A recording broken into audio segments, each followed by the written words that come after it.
global e mudanças climáticas.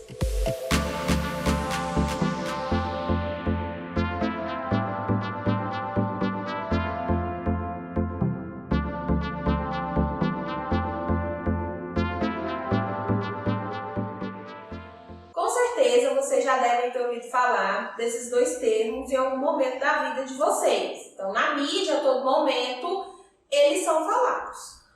O que é o aquecimento global que leva a essas mudanças climáticas? Então, aquecimento global é a intensificação de um fenômeno que nós já estudamos na aula passada, que é o efeito estufa. O efeito estufa é esse fenômeno que acontece no nosso planeta, graças à atmosfera e concentração de gases de efeito estufa, que mantém a nossa temperatura. Então, mantém o nosso planeta aquecido numa temperatura constante, o que permite a vida. Então, esses gases de efeito estufa, principalmente os que contêm carbono, como o dióxido de carbono, eles conseguem manter maior quantidade de calor na nossa atmosfera para que o planeta continue aquecido. Porém, atividades humanas, principalmente, estão aumentando a emissão desses gases de efeito estufa, principalmente dióxido de carbono. Então, a retenção de calor ela é muito superior, o que aumenta a temperatura do nosso planeta.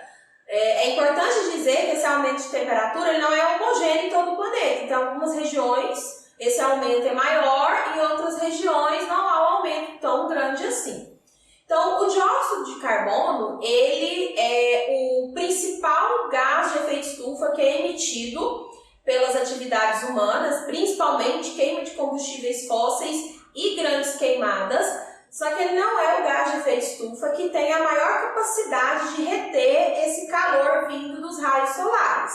Então, o grande problema do dióxido de carbono é a quantidade dele que existe na atmosfera. Mas o metano, por exemplo, que é liberado pela atividade do sistema digestivo de ruminantes, como as vacas, ele tem uma quantidade muito menor de emissão, mas ele tem uma maior capacidade de reter o calor do que o dióxido de carbono. E quando a gente fala de óxido nitroso, que vem da produção de fertilizantes, e também dos CFCs, que são os clorofluorcarbonetos, que falamos na aula de camada de ozônio, eles têm uma quantidade menor ainda na atmosfera do que o metano, a liberação deles é menor quantidade, só que a capacidade de reter calor deles é superior à do metano, que é superior ao do dióxido de carbono. Então, mesmo que essas concentrações sejam menores, a retenção de calor acaba sendo muito grande, pelo poder que esses tipos de gases têm. O carbono, que compõe o dióxido de carbono, que tem grande concentração na nossa atmosfera atualmente, decorrente das atividades humanas, ele acaba tendo uma fama muito negativa, como causador do efeito estufa, mas o carbono ele é um elemento fundamental para a vida. Então, todo e qualquer tipo de matéria orgânica, por exemplo, tem que ter carbono na sua composição. Se não existisse o carbono, provavelmente o efeito estufa também não existiria, porque a maioria dos gases de efeito estufa tem carbono também na sua constituição. Então, para deixar bem claro para vocês, nós vamos falar agora de atividades que liberam carbono na atmosfera e atividades que retiram carbono da atmosfera. Isso é importante para vocês saberem quais são as atividades que potencializam o efeito estufa e quais são as atividades que auxiliam a manter esse efeito estufa num nível que seja benéfico para o planeta. O carbono ele passa por um ciclo biogeoquímico. Então, ele tem entrada e tem saída.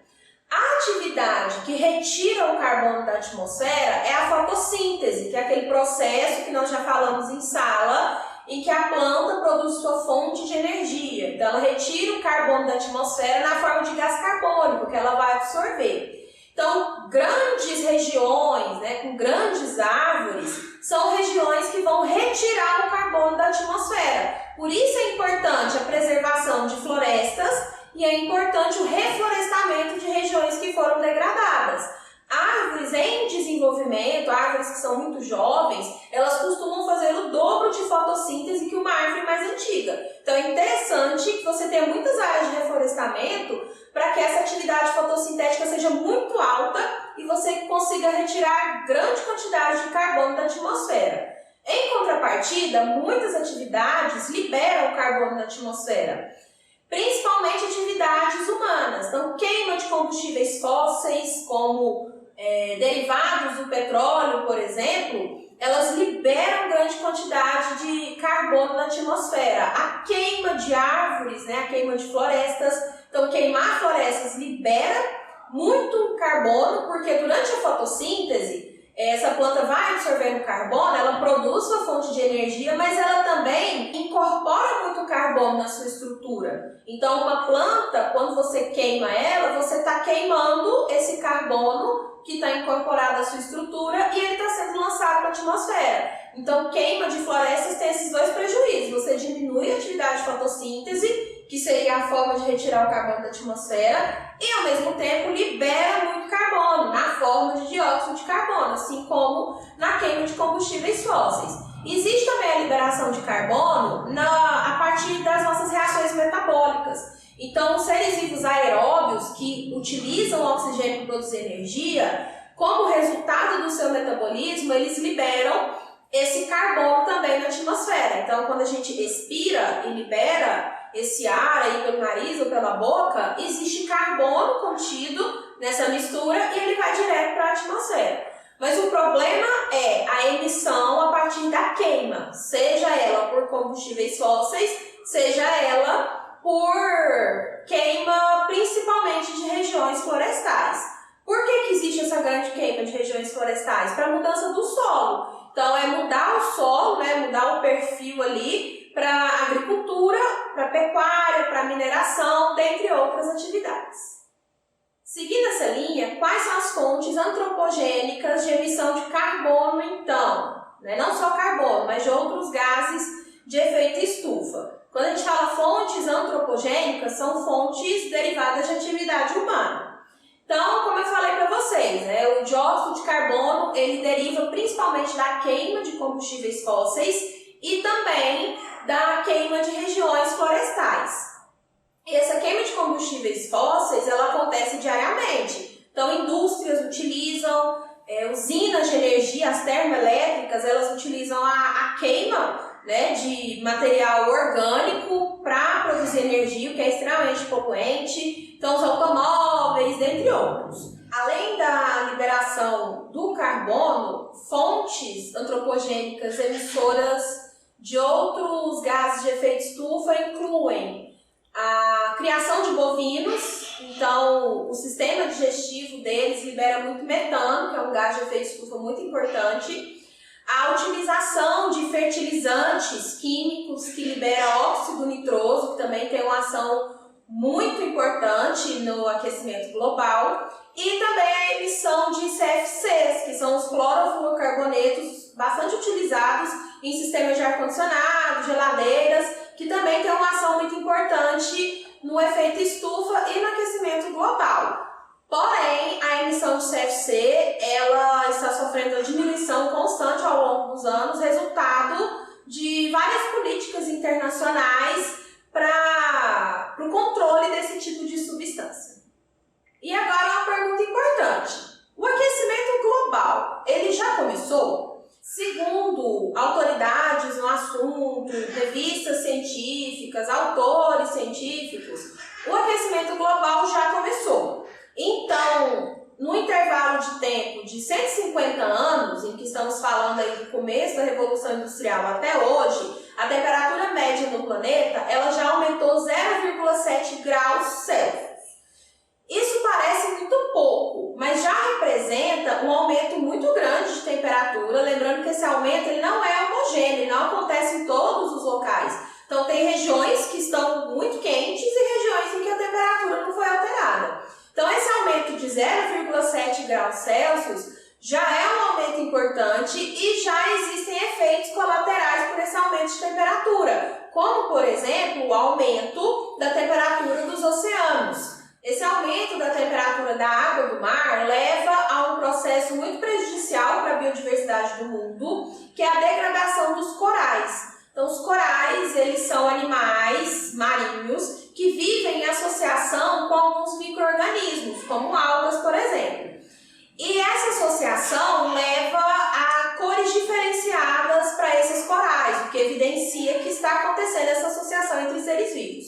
E essa associação é importante principalmente para os corais. Então, quando a temperatura do oceano aumenta, mesmo que seja uma quantidade muito pequena, essa associação não acontece. Então, esses micro-organismos deixam os corais, eles ficam brancos, eles perdem a cor e por conta disso eles vão morrendo. E isso está acontecendo no planeta inteiro. No Brasil existe uma região de corais na Bahia em que atualmente 80% dela já morreu devido a esse aumento mesmo que mínimo da temperatura da água do mar. Então, o aquecimento global já começou e as projeções não são das melhores. E falando nisso, as projeções para o futuro incluem aí um aumento entre 2 a 4 graus Celsius, isso a gente fala de temperatura mundial. Com um aumento desse, que ainda na nossa cabeça parece muito pequeno, as regiões mais afetadas serão as regiões polares e as regiões com florestas tropicais, como a Amazônia. Então, essas regiões elas vão ter um aumento muito grande de temperatura. Então, nas regiões polares, a tendência é que as geleiras descongelem, o que pode aumentar o nível do mar e ter uma consequência global. E nas florestas tropicais, a temperatura pode aumentar muito, o que pode alterar o ciclo das chuvas. E isso pode ter projeções desastrosas, principalmente para a biodiversidade que existe nesses locais. A biodiversidade de florestas tropicais são as maiores do mundo, isso quer dizer que existe a maior variedade de seres vivos nesses locais, exclusivamente pela disponibilidade de água e a média de temperatura. Então, se a temperatura e a disponibilidade de água são alterados, a biodiversidade sofre com isso. Então, determinadas espécies não conseguem sobreviver mais e você tem uma morte em massa nesses locais. Quanto à emissão de gases de efeito estufa, existem países que têm as maiores médias no planeta. Então, vocês podem ver nessas imagens a seguir que existe um ranking de países emissores de gases de efeito estufa. Em um primeiro momento, os países desenvolvidos, eles eram os maiores emissores de gases de efeito estufa na atmosfera. Mas, atualmente, alguns países em desenvolvimento também têm grande capacidade de emitir gases de efeito estufa na atmosfera devido às atividades que acontecem nesses países. Mas existe uma diferença básica entre essa emissão. Os países desenvolvidos, a maior parte da emissão desses gases provém de queima de combustíveis fósseis. E os países em desenvolvimento, como o Brasil, essa maior emissão ela não vem da queima de combustíveis fósseis, ela vem da mudança do solo, ou seja, ela vem da queima de regiões florestais.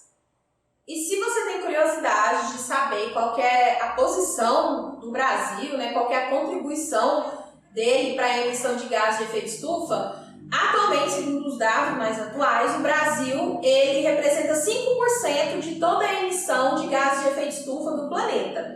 E como eu falei anteriormente para vocês, a maior parte dessas emissões não vem de queima de combustíveis fósseis, vem justamente da queima de regiões florestais. Isso porque o tipo de energia, principalmente que a gente usa no Brasil, ela é considerada, né, internacionalmente, uma fonte praticamente limpa de energia renovável, que é a hidrelétrica. Então, a energia elétrica que a gente recebe em casa, ela provém de uma hidrelétrica. Nos países desenvolvidos, geralmente, a fonte de produção de energia elétrica vem de termoelétricas, que queimam em matéria orgânica, né, carvão, lenha, dentre outros, para produzir energia. E essa queima, que pode ser de combustíveis fósseis, em sua maioria também, pode ser o carvão mineral, pode ser petróleo, libera grandes quantidades de óxido de carbono. Então, o Brasil representa 5% da emissão de gás de efeito estufa no planeta, mas essa emissão vem da queima de regiões florestais principalmente, e não da queima de combustíveis fósseis, porque a nossa fonte de produção de energia não queima esse tipo de combustível. E para finalizar, qual organização, quem são as pessoas que reúnem essas informações, que nos dão essas informações sobre aquecimento global e mudanças climáticas? Vocês já podem ter visto essa sigla, que é o IPCC, é uma sigla em inglês para Painel Intergovernamental sobre Mudanças Climáticas. que é uma organização que reúne todas as informações anuais aí que são distribuídas pelas pessoas que estão pesquisando isso. Eles reúnem todas as publicações que são ofertadas pelos pesquisadores, então eles reúnem tudo isso, eles analisam, eles montam publicações que são de maior acesso para a maioria da população. Eles também são subsídios para os governantes de todos os países, né, que estão interessados nessas questões, fornecem dados muito importantes para que cada país elabore uma melhor situação de enfrentamento frente a essas questões. Então, o IPCC fornece informações muito importantes para os governantes de países do mundo todo, para que eles elaborem situações de enfrentamento frente a essas questões climáticas e mudanças climáticas também. Então, além disso, eles fazem convenções anuais, liberam publicações, e o IPCC é uma fonte extremamente confiável de informações. Ele apresenta essas informações de forma muito transparente e participam do IPCC cientistas de todo o mundo. Então, é uma contribuição mundial para uma questão que também é mundial. Então, finalizamos a aula de hoje. Vocês vão receber as suas atividades pelos professores tutores. E na descrição do vídeo tem um link para vocês baixarem a apostila, tem todas as informações aqui. Eu também coloco um link nessa apostila para vocês terem acesso a um material muito completo e muito interessante sobre aquecimento global e mudanças climáticas. Dúvidas e questionamentos vocês podem me fazer no nosso horário de monitoria, podem colocar aqui nos comentários ou podem procurar a qualquer momento no WhatsApp.